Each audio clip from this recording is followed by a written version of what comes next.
we are officially beginning the program. This is What's Your Story? My name is Catherine Mwangi. Thank you so much for joining us today. We're here hosted by the EU Ambassador to Kenya, who was on our show a few weeks ago, Her Excellency Henrietta Geiger.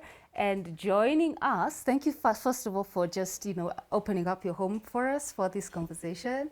And joining us is a few of her colleagues in the diplomatic space, all of them ambassadors representing their countries. And I will start with the lady on my extreme right. It's right, extreme right. So I will read your names to get it right. Luisa Fragoso. I've said it right? You've said it right. Oh, wonderful. She represents the Republic of Portugal. Here in Kenya. You're most welcome, Your Excellency. Thank you for joining us on the show. And we have Her Excellency Katarina Leligonova. Perfect. I should move to your country at this rate. It is a Slavic name. Perfect. Yeah? Yeah. So soon I'll be a resident of Slovak Republic. I promise you. But you're most welcome to the program, Your Excellency. It's a pleasure to be here. Thank you. And we have Her Excellency Aline Kusta Menager. Oh, almost ménager. Ménager. Yes. Okay. Okay. So France, I'll still be a visitor, but she's the ambassador representing France in Kenya. Thank you so much for being a part of this conversation. So you can see it's all women. So women conversations that empower, uplift, elevate, and hopefully just transform our lives. We shall start with you, Your Excellency Aline. Your experience in the diplomatic space, you've had many years growing up the ranks, different positions. Did you ever imagine as a young girl that one day you'll be referred to as Your Excellency? Well, yes. I love that. I must say, as a young girl and a teenager, let's say, I dreamt of being an ambassador. But at the time, there were very few ambassadors, women ambassadors. Yes. Very limited numbers. And it was in the 80s. Yes. So I've been a diplomat for more than 40 years now. Yes. And indeed, you don't become directly an ambassador, but you enter the diplomatic service and then you work for it. That's what I did. And I was happy enough to be able to be an ambassador. In 2010, I started in Uganda, in the region. I enjoyed it a lot. Then I was sent to Benin, which is a small African country next to Nigeria, Francophone, very close to France. And then I went back to France, and I was offered to come to Kenya. And in Kenya, I cover Kenya, Somalia, and the UN also, which is a very broad area. Yeah. I'm also a specialist with multilateral issues and environmental issues in particular. Okay. I've spent 4 years in the Ministry of Environment, and I feel that for women, you have to fight because it's a lot about men having their way more naturally than ours. Yes. Although it has changed throughout the years. I mean, 40 years ago, it was not the same like now. Yes. Now it's easier. But still, if you want to be respected, you have to have a very good knowledge of the files. I mean, the technical issues. And I've often found that having a good knowledge of some technical issues help you to access to a better position and to compete with men who rather stay on the more political level and think they will be promoted anyway. Yes. So it gives you a kind of advantage. And I played this all through my career. And it helped me. It has helped you, and you've served in those are more than 4 African countries. I've counted. Served in Brazzaville. I was 22 as a young diplomat to Brazzaville. It was my first post as a diplomat. Okay. I was a very young single lady, and everybody around me said, "Oh, you are going to Brazzaville, but it's not possible. You have to ask for something else." I mean, at the time, you have to remember there was no mobile phone. It was very difficult to, and we wrote a lot of letters. It was a very different forever. Time. I found it very interesting. I made it, and indeed, I found it very interesting. I met my husband. I had my first child in Congo. Oh. So it was not. It was a good experience. A very, I would say, I like that. So it was divinely orchestrated. It was also a personal life experience. And that's how I discovered Africa, and it has followed me all throughout my career. Yes. Either from the French side, because I worked a lot on development issues, and also with my posting later on. Yeah, so basically you're one of us. You're an African. I mean, I wouldn't. No, I wouldn't pretend to do so, but I think I can manage. I understand, but you know, Africa is not one. You have very different countries, and you have also to understand the differences. And well, I like this. I think, and I think for probably Africa is an area where, when you are an ambassador, you can make a difference. True. If you are in a big European country, I mean the French ambassador, those people talk directly to the president or to the minister. But here you can make some choices. You can make some proposals. You can fuel your cooperation credit in some areas. Yeah. So you, and also in some political situation, very complex one, you can make the right analysis and make some proposals for your capital to follow you. And you have a real role, and I think it's, in the long run, I was very happy to work in Africa. And I'm glad to probably finish my career in Kenya. Oh, wow. We shall come to that part of finishing your career. I mean, that's something else. But Madam Katarina, is it okay if I call you Madam Katarina? Oh, Katarina is fine. Oh, Katarina is fine. Yes, sure. Okay, so we recently had International Women's Day on March the 8th, and the theme this year globally was breaking the bias. So have you had to break some biases in your life, in your rise in your career? And if so, what have some of those been? It was not that a bias. I think it was more a skill. So we had a chance to succeed. So, but at the same time, to be very frank, I have very liberal parents. I've never had boundaries. They always say you can do whatever you want. And for me, I never thought that there would be that I do not have a right to succeed. Yes.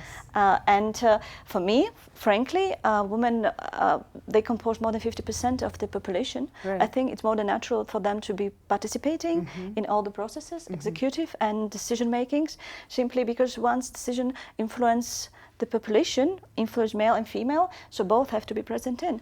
And absolutely, from my point of view, it's a little bit strange when it is expected from the woman to be very, very best to achieve specific position, when it is not so for the males.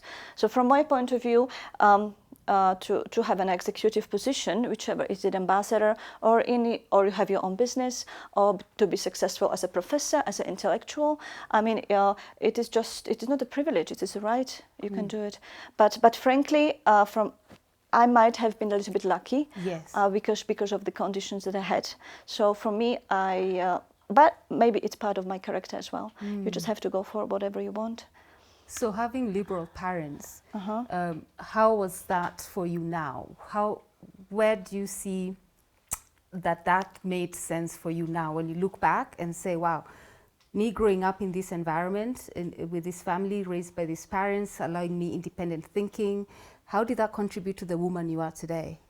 A lot, I think, because for me, well, to be very, very open, I do not consider things to be granted. You know, you have to work for it, but simply it's all about the perception, how you perceive. Because, you know, it's about the understanding of the reality, because sometimes there are no boundaries which you might see them, and if you take attitude that there are no boundaries, you just get in, and simply they are not, because simply that's how it would be. You know, sometimes it's up to you how you perceive yourself and how you perceive the reality. Of course, there are certain specific situations where it is very difficult. I don't want to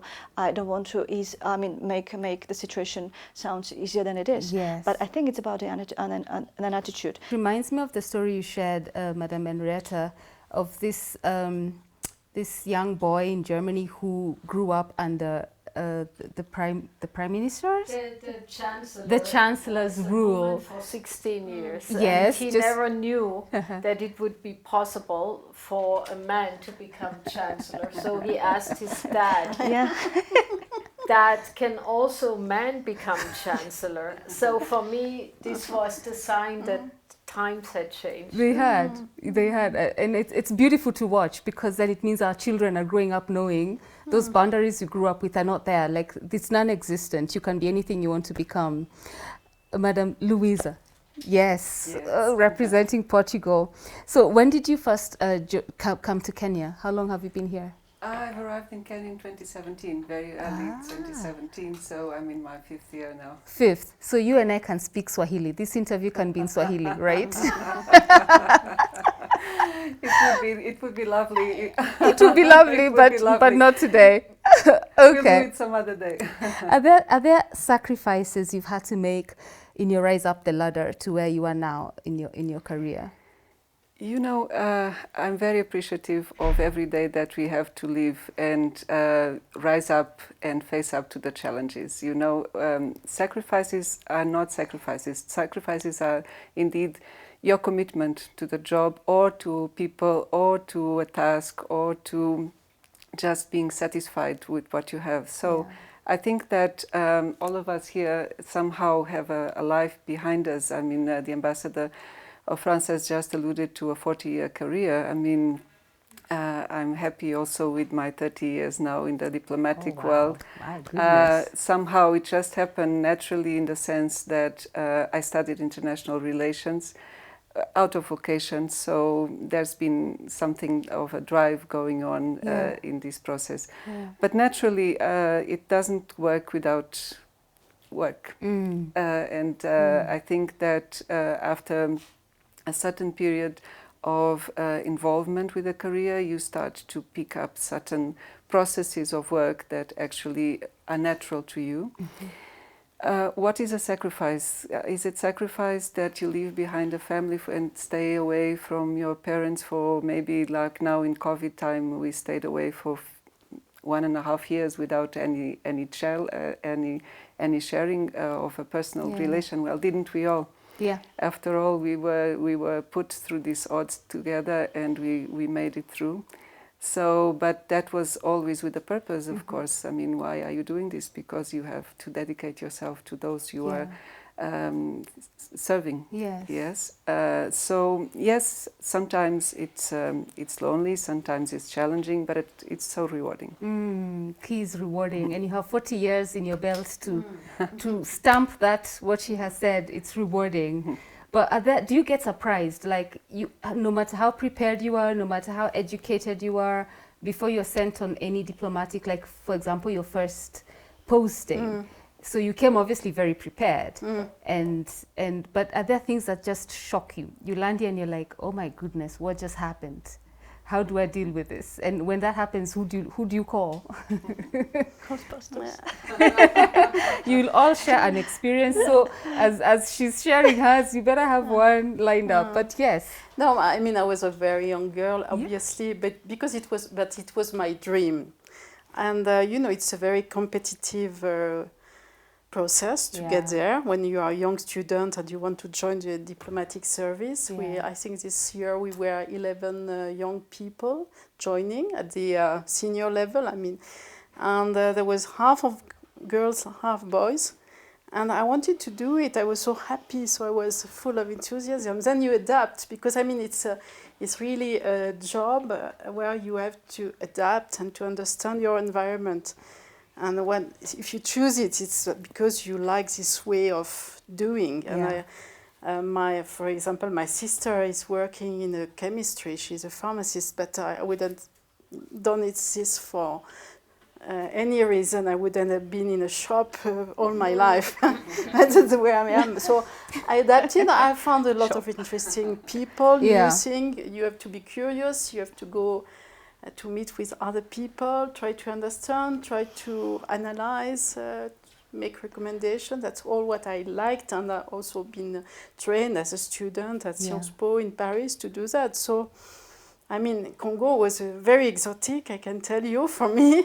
And you have to remember that 40 years ago, you don't have all this exposure to international, you don't have this bigger training in, or double cursus diploma where you can be trained in the US. And it was very new for me to go that far. Yeah. And it was also the first time I discovered what an embassy was. My parents are not at all in this area.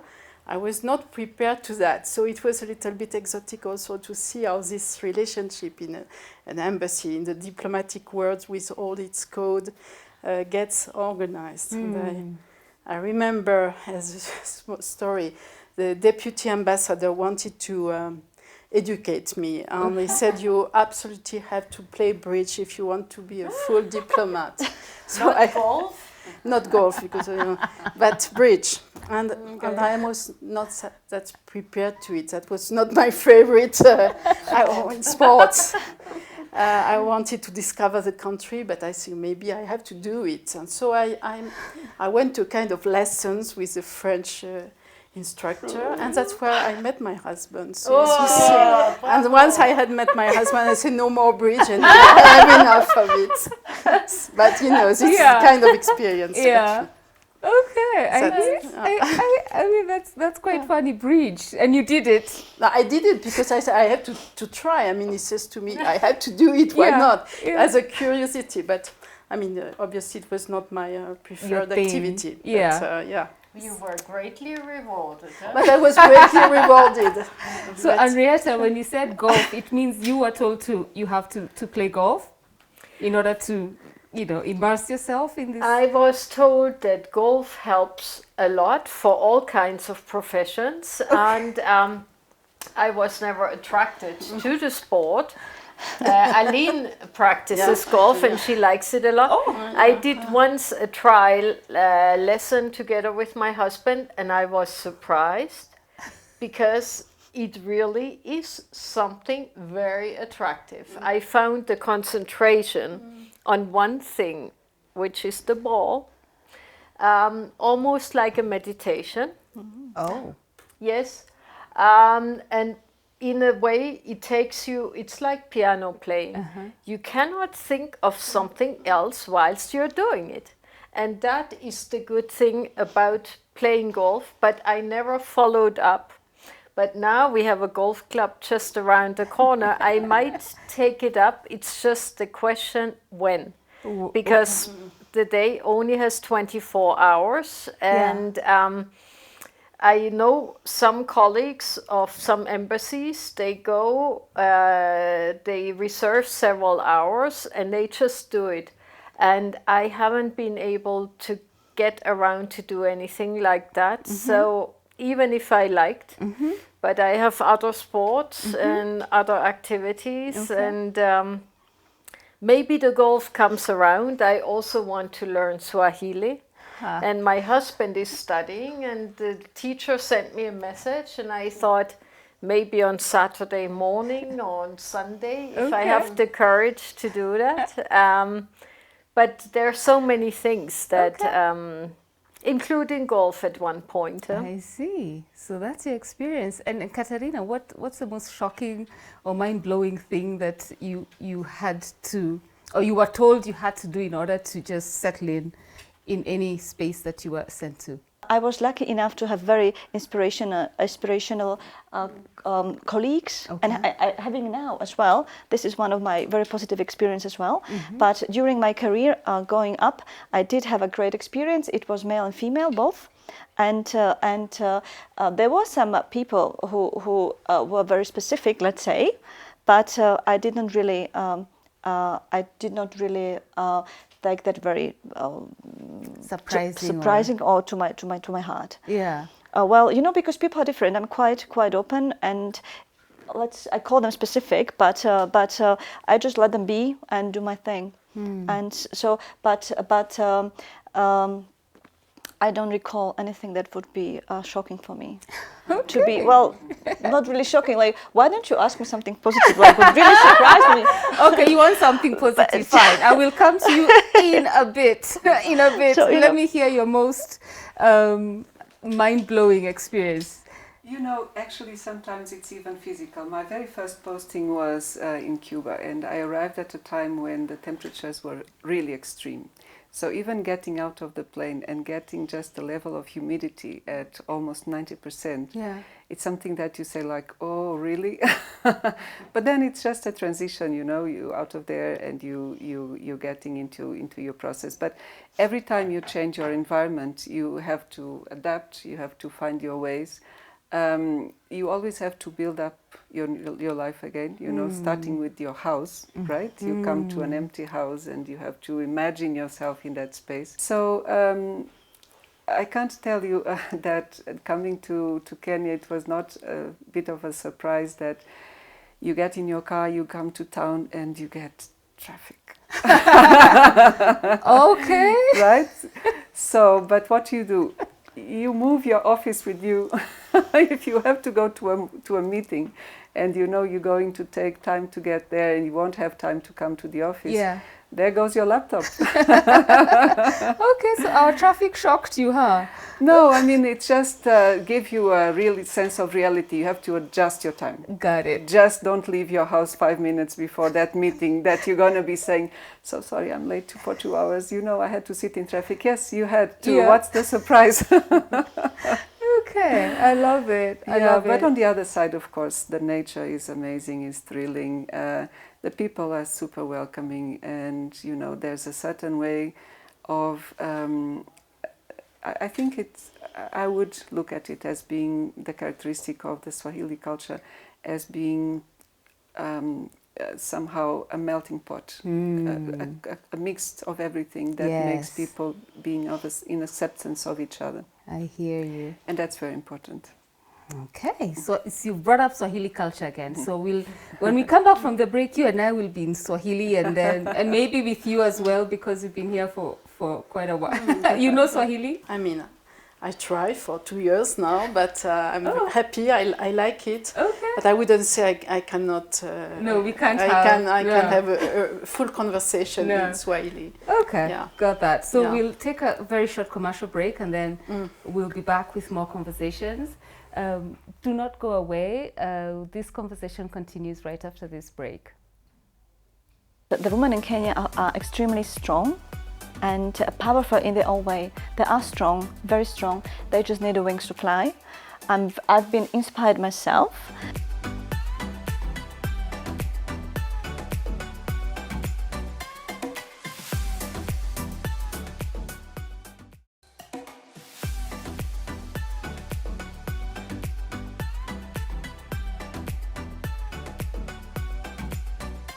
Welcome back from the break. This is What's Your Story. We are having a conversation with ambassadors from the EU. So we have Madam Aline, Madam Henriette, Madam Katarina, and Madam Louisa. Yes. Yes. So I got that. So let's talk to a woman having her voice heard. And so in what ways, and maybe I'll start with you, Katarina, hoping that that's a positive question. In what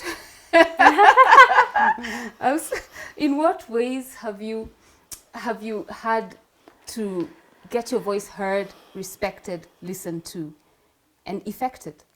Well, yes, of course.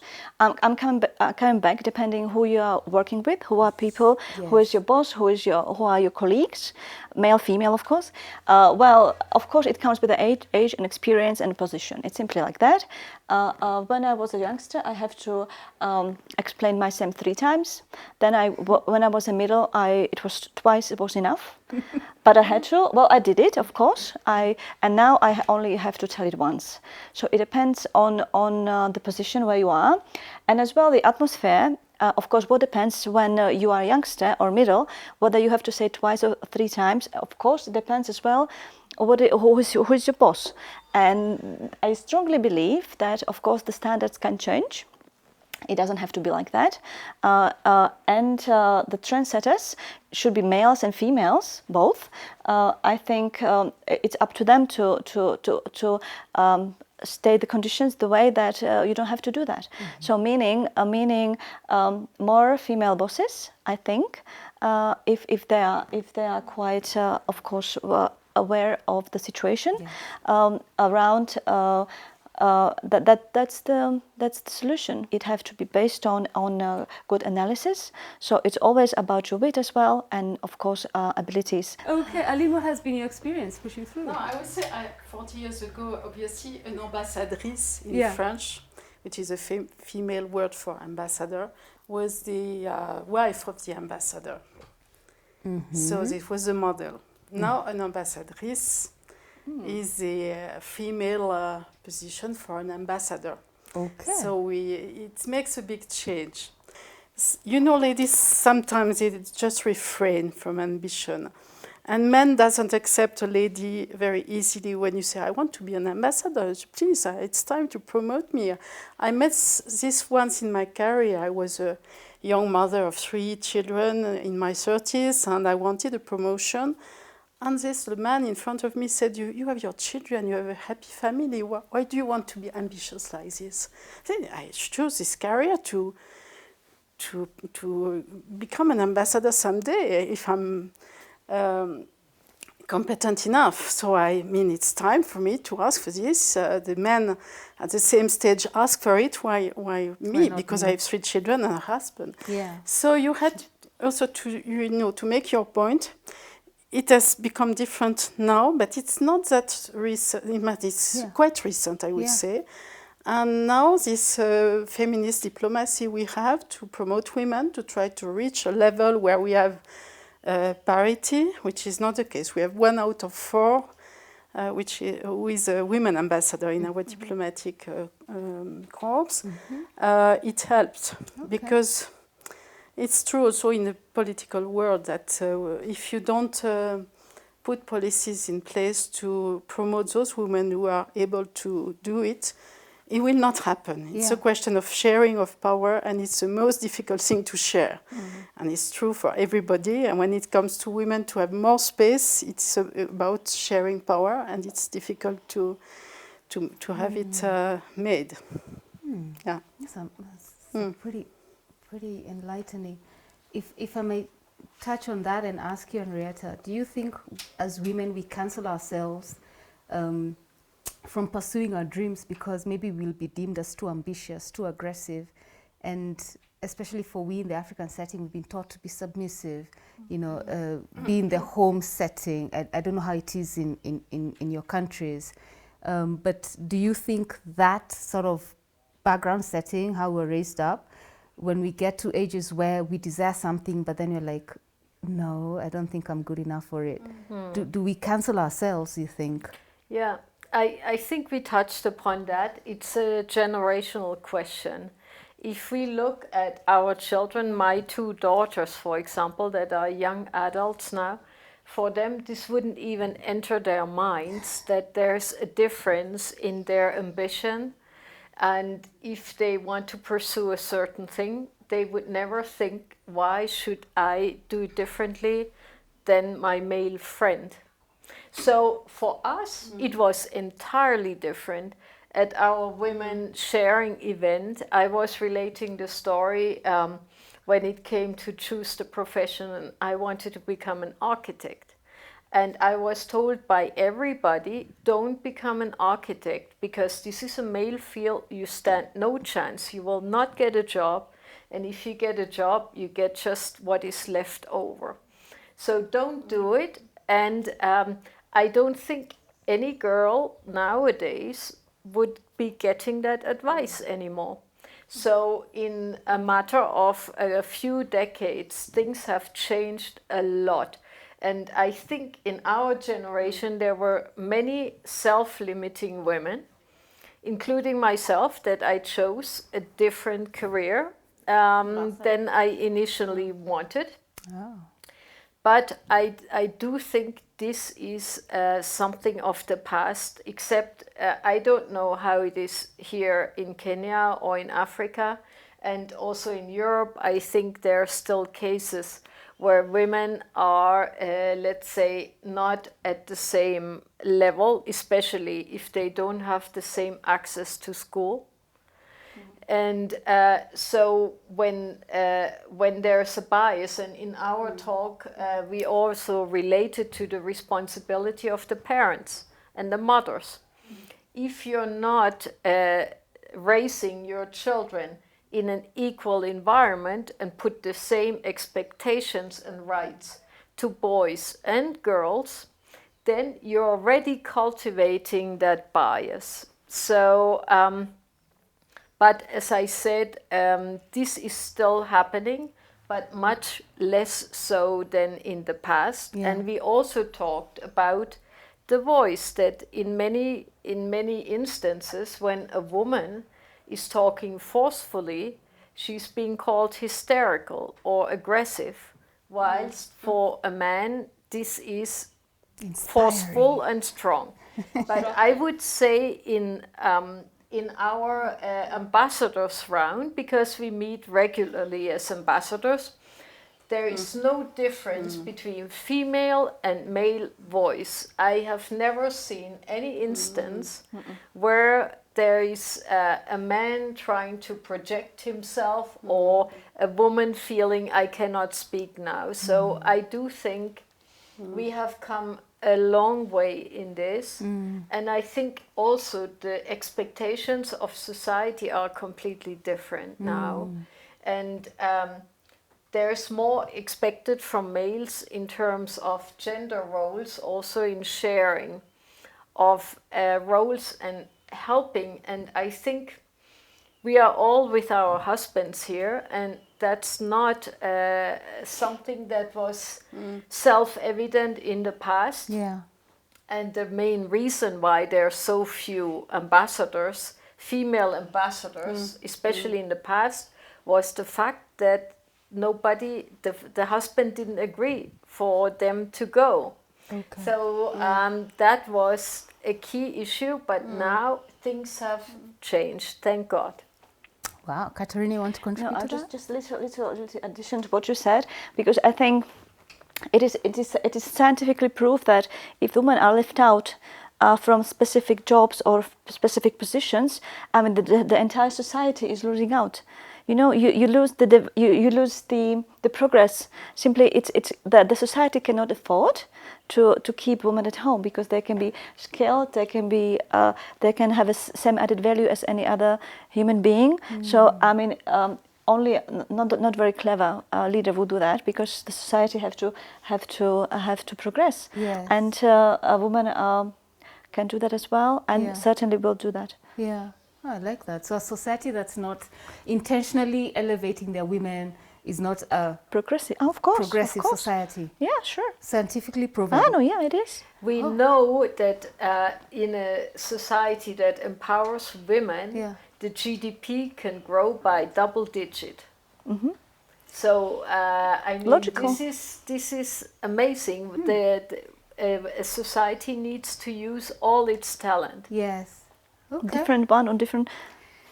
Once again, because indeed women are active in any way, but sometimes it's the question that it's just not a paid work, you know.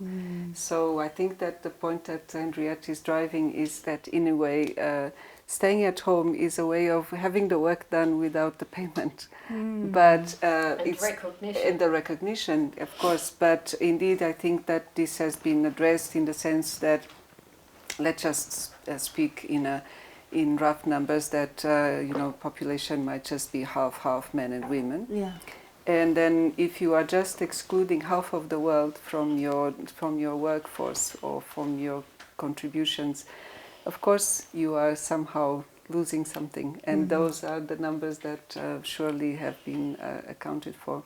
But also I think there's a certain touch, there's a certain relation that women can develop to the work. I don't know if you have this impression or not, but somehow reading, for instance, a novel, you have the impression, whether, not knowing the author, whether a woman has written it or a man, from certain angles, from certain advice, certain views, certain feelings.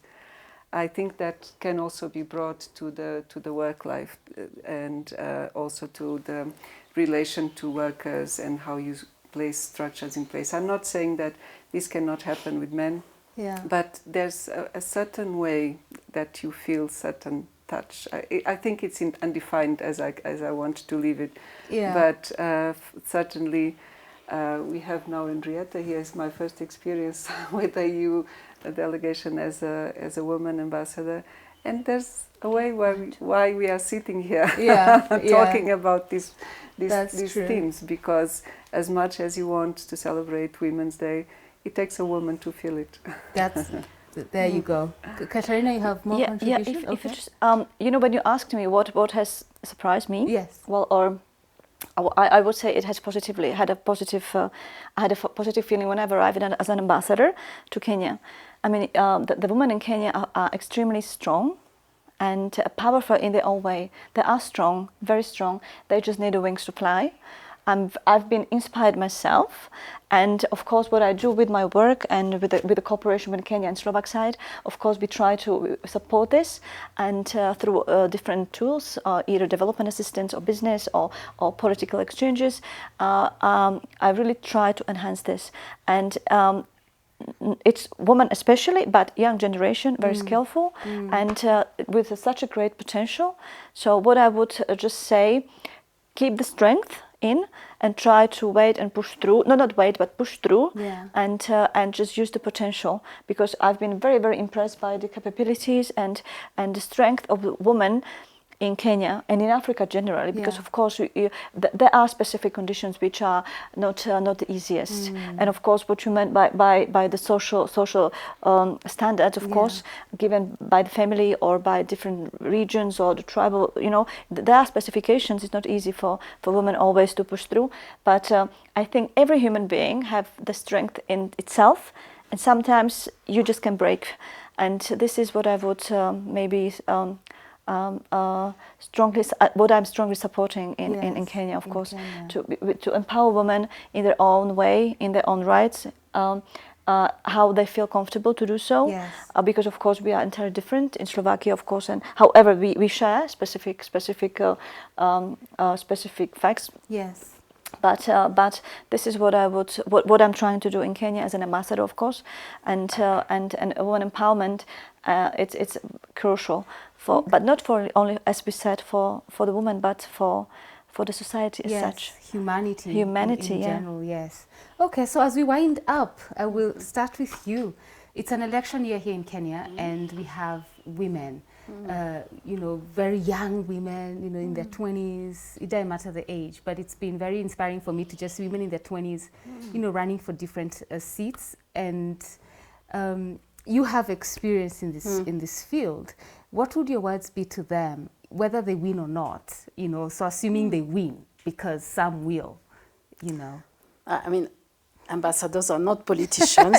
Slightly different world, I would say. I think even though you have strong women, you have competent women, we have women willing to really go for it. If the setting is not conducive, it will not be easy. You will not make it. So you have to have laws, you have to have policies, and men have to understand that they have to leave some space. And I know that the constitution of Kenya, with this 2/3 quota, I think it's a good one. It's a very progressive one in a way. And then you have to find a way to implement it. And then men and women in the parliament have to get together to understand that it's in their best interest to implement it and find the ways. So that's where you are. So I would recommend these women, I mean, those who are in the fight, to go for it. To use all their talents, then indeed you have to know your environment. We are, as diplomats, we know that we don't express ourselves in Kenya like we would do in other countries, because the environment is different and the messages have to be put a little bit different. And I must say, the issue that was raised by Henriette, that women who spoke very loudly are seen as aggressive. I mean, you have to take this into account in your campaign. You have to put it the right way for people to understand, because your audience, the people you are going to support you, they have a certain idea of what you could be. So you have to do it cleverly. If you rush and shout, it will not work. That's my experience. I can tell you a story, because when I started as a young diplomat, I was, at that time I was in Cameroon as my second post, and my feeling was that to move forward I had to look like a man, act as a man. At that time that was what was expected from a women diplomat. And you be married was a little bit awkward, having children was a big burden. So my ambassador told me, with 3 children, you are not going to be able to be present for the work, and so on and so on. And I found it very difficult, because there was no real model of this. Now we are all with men, husbands, and it's obvious, but it was not obvious at the time. Yeah. And we had a ministerial visit. It was I think it was Minister of Justice, wanting to meet his counterpart in Cameroon, and the counterpart was a lady. And they were in the waiting room, and they were waiting and waiting. And at some point, our French minister was so impatient. He said, well, what's happening? And someone came and said, the minister is feeding her baby. Wow, I thought it was such a big thing. It was normal, and the minister had to wait for this woman to feed her baby, a minister. And I can tell you, at that time, none of our ministers in France, a women minister could have told, I'm feeding my baby, you have to wait. And I find this, because being a young mother at the time, so inspiring. I say, these women, and the men accept it, you have to accept it. Yeah. And I think it's a model in a way. I mean, there are big differences, with not all are positive, but I took it as a very inspiring model. Yeah. Why should I be criticized, or because I was a mother of 3 children, and it happened to me by Frenchmen. So I always talked about this story. Okay. Because you have also very strong women. They are recognized in other ways, but there is no perfect model. And I can tell you, Europe some years ago was quite tough. Okay. Wow, thanks for sharing that. Yeah. That's pretty cool. So we're winding up. So it's a minute each. Our host will wind up. Will be the last one to speak. So I will start with you. The women running for whichever office anyway. I mean, Aline has handled and advised the ones running for politics, but any woman there who wants to just keep going, keep dreaming, keep achieving, and of course they face hurdles very quickly. How do they not give up? Look, I think that there's not a secret formula to anybody. It's very much up in you to find your stamina to continue going. And we are in this environment where you are also sitting as a woman journalist, and in many of our professions we actually have also to be measured by what we deliver. Let us leave it also in the field of merits. How can we best feed into our services? Yeah. But I think that part of it is obviously being built out through the system of education. And if we look into our universities, we will find that certainly more than half of women are now making out the outcome of this training, but maybe also in professional training. Go out there and see women driving buses or putting themselves in construction. I mean, it's all about the drive that you have to do things, or eventually your need. Okay. I think my encouragement is that this is a country that is very diverse indeed, in the way that people that have a need or have a liking in doing something, do it and go for it. Okay. There will be difficulties, yes, but you have to stand up for them. Yeah, got that. Thanks for that. Katerina?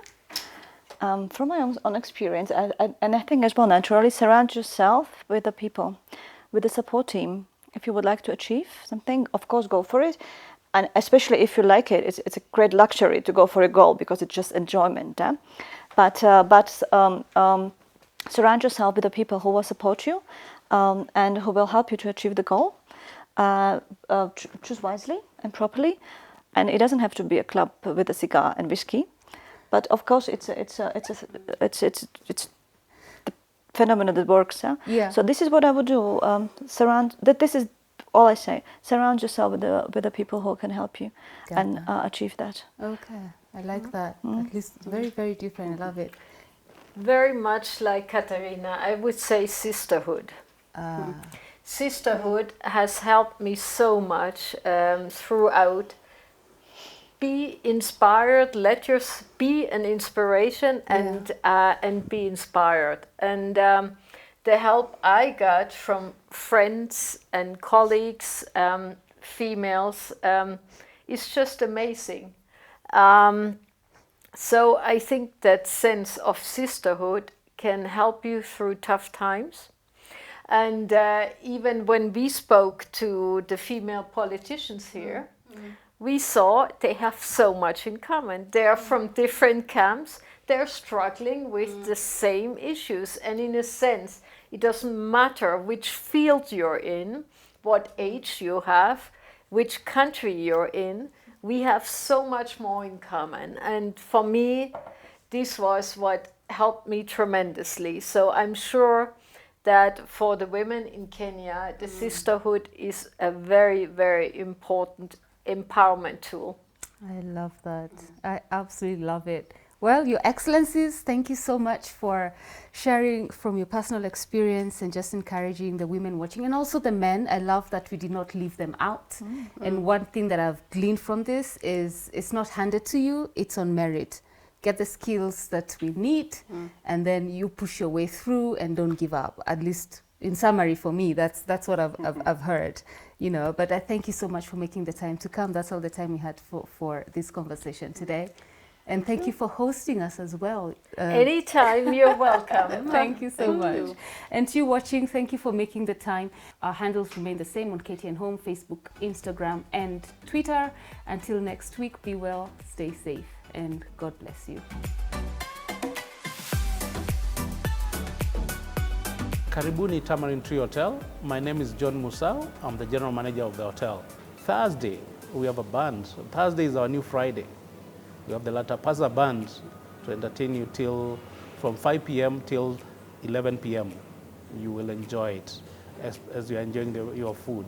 Friday, we have DJ Voltage. We dance till morning. Come with your dancing shoes on Friday. Then Sunday is our best day. We have a brunch, family brunch, where you bring your family, you bring your kids, you bring your friends. And we have our heated pool where all kids and family members swim. And we charge very little amount for swimming, really. So please, karibuni to Tamarind Tree Hotel. Our food is compared to none.